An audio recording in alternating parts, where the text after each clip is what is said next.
Hi Virgo, welcome to your reading for July. This is a monthly read, not a weekly read. I will reveal one card from the White Light Oracle and the Spirit, which one is it? Yeah, the Spirit Animal Oracle. I'll clarify with the Black Violet as usual as well. Okay, let's get to it. So energy on the bottom is the Three of Wands. This is about being targeted and focused, leading by example. So that's a great energy to kind of wrap the reading around. The rest of the reading is looking a little bit tougher. So if you're looking for a happy-go-lucky reading, maybe you want to go somewhere else. Yeah, so we'll see how this one pans out, maybe with the clarifiers and these cards. But in the middle, the card that kind of, everything sort of bleeds out into is the Four of Cups, and that's the meh card. You're not tempted by any of these cups, even ones that contain a complete and utter surprise. It's like, 3 waters and 1 triple vodka, and you're like, yeah, whatever, and it's a real lethargic energy. I mean, I'm feeling that for a lot of people in July. I'm feeling that about my reads this time round as well. It's quite late at night for me at the moment. It's sort of early in the morning, but I'm doing these reads so that everyone else has gone to bed, so there should be no slamming doors and washing machines and dogs and all that stuff that's been plaguing me since I started doing these. The downside, of course, is, I get quite tired. Anyway, so the reading's okay, it's okay. So we start off, we've got, beginning of the month, you've got communication. These days, this tends to be via email or text message or something very electronic. The idea of it being a letter is quite archaic now, I suppose. I do miss letter writing, I have to say. Used to do a lot of letter writing in my youth. Used to do love letters, that was great. Don't see many of those anymore, do you? Anyway, maybe you're getting a love letter. That's why it's popped in here. So Virgo, let's see what we have. So communication is going to be fast, it's going to be active, there's going to be a lot of it. Be careful you don't lose any of the messages that come flying through like that. Then we move on to the Queen of Swords. She is, she's very aware of, been hurt before, she's going to be hurt again. One of the things I don't like about this illustration is in a more traditional read, she's pointing right. She's literally in profile to the right, and it looks like she's looking into the future, because the future's here and the past is here. So at the moment she's looking into the past, but I'm reading the cards from the deck that they're from rather than trying to translate them back into Rider-Waite where I can. So in this particular reading, she's got 2 swords, one's impaled to her hand, she's got a crown of swords, and that's to remind her that every time she puts them on, they could hurt her as much as anyone else. So she's aware of the cutting power of words, and she still uses them. So sometimes she can be a bit acerbic, a bit brusque, but the intention is honest and authentic. So take that as you will. And then you move on to the Devil card. I mean, I love the illustration. Obviously, a beautiful archangel there. She's got all these chains coming off her going, we don't know where they go to, but basically she's chaining lots of people up. But the thing about the Devil is when she chains you up with something very loose that you can take off again. So the Devil is about, it's that imposter syndrome, you're not good enough. Why have 1 donut when you can have 2? Why have 2 when you can have 3? Why stop at 1 beer? Why, there's nothing wrong with being unfaithful to your partner. They'll never find out. Come on, let's do it. Have another beer, that'll decide your thinking. So the Devil is all about these kind of impermanent temptations.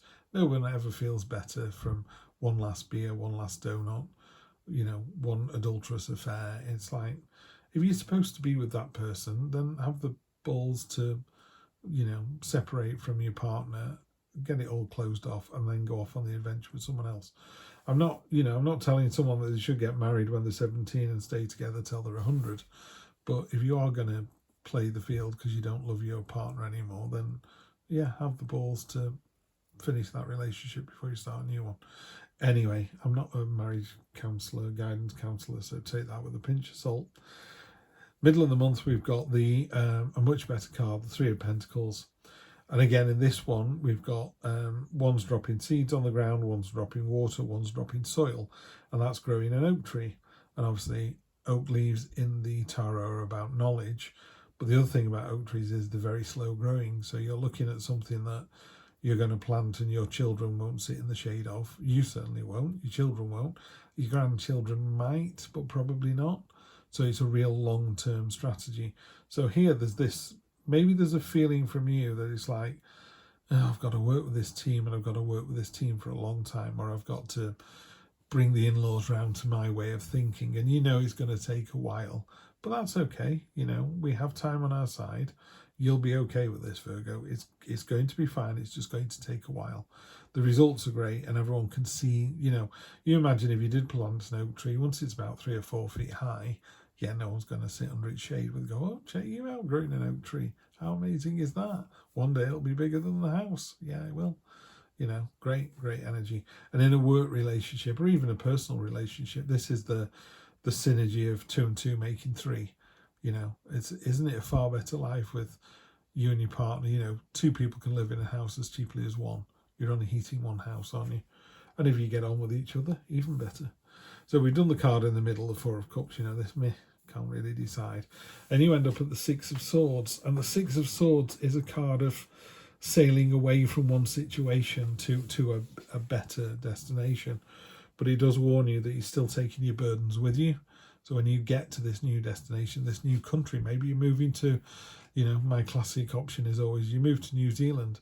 But if you had financial problems in the UK, you've got financial problems in New Zealand. They don't go away. So, you know, make sure you fix any of the problems as they come up. You deal with them and you just knock them down one at a time. The end of the month, we've got the 9 of Swords, the King of Pentacles, and the 10 of Swords. A lot of sword energy here. The 9 of Swords is the Nightmare card, but it's a card of getting out your own head. It ties in. This diagonal here is really strong. You got the devil whispering, "You're not good enough." You know, why is she going out with you, or why is he going out with you, or whatever? Why are they going out with you? You're not good enough. No, you're right. I'm not. What's the point? You know, the very meh card in the middle, and then down here, you know, the rabbit's impaled on the sword, but the sword is made out of glass because it's not real, and the petals, the blood isn't blood, it's rose petals. It's a dream. It's not real. You're worrying too much about something. You're like, oh, woe is me. It's going to be terrible. In fact, it's going to be the opposite of terrible. It's going to be great because you've got the entrepreneur card there. King of Pentacles is stamina and tenacity. You know, real tenacious. I'm going to build it myself. I'm going to create it myself. Ties in really well with the 3 down here. He's pointing at the pentacles he's made and he's going, check me out, look at what I've done. A real card of rolling your sleeves up and making money and making a future for yourself. And that way of thinking leads directly into the 10 of Swords, which is done, dusted, over with, you know. So in terms of the devil, you can kind of kick the devil's ass and go, not listening to you, going somewhere else, and it's over. It's completely dead, done, dusted, gone, not coming back. Normally in a Rider-Waite deck, there are 10 swords in the back of a king. He's lying face down in the marshes and the sun's coming up because it's saying, even though this situation is dead, the king is dead, the king is dead, the sun comes up and someone wails, long live the king. And so it goes on again because tarot is about cycles. So as long as you don't get too tempted by the devil and you're aware of, you know, some things are going to take a while to resolve, it's not as bad as you think it is. You end up in a really great place with these 2 here. Let's have a look. We have Ace of Swords come up over and over again today. Real new start with that kind of clarity of thinking. So the devil's whispering in your ear going, you're not good enough, you're not good enough. And the Ace of Swords goes, damn right, you're good enough. And boom, straight out it comes, yeah. So really good to see that. The Lovers, there is some, yeah, ties in quite nicely with Queen of Swords. You know, she's quite cold isn't the right word, but I'm going to use it. She's quite cold, and sometimes the Lovers talks about there being a sort of trial, or there's some, you know, tough discussions to be had, and she's the person to do it. She's the voice you need in your head for that. So if you're in a relationship where your partner is spending all the money and staying out late at night and not being the partner you want, that's the person, that's the voice in your head. You need the Queen of Swords, you know, cool, calm, collected. I'm just saying we can't afford for you to keep going out every night, you know. It's that cold, clinical detached. Could lead to some heartbreak, which is fine. You've just got to work out, are you the sword or are you the heart?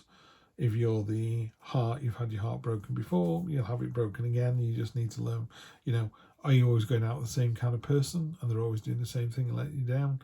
Then maybe you don't go out with that kind of person anymore, which is the end of something here. Nightmare card again, so that's doubling down on that one. But you see the swords are hanging over her head, so she's worried that the swords are going to impale her, but they're not. They don't. They never do.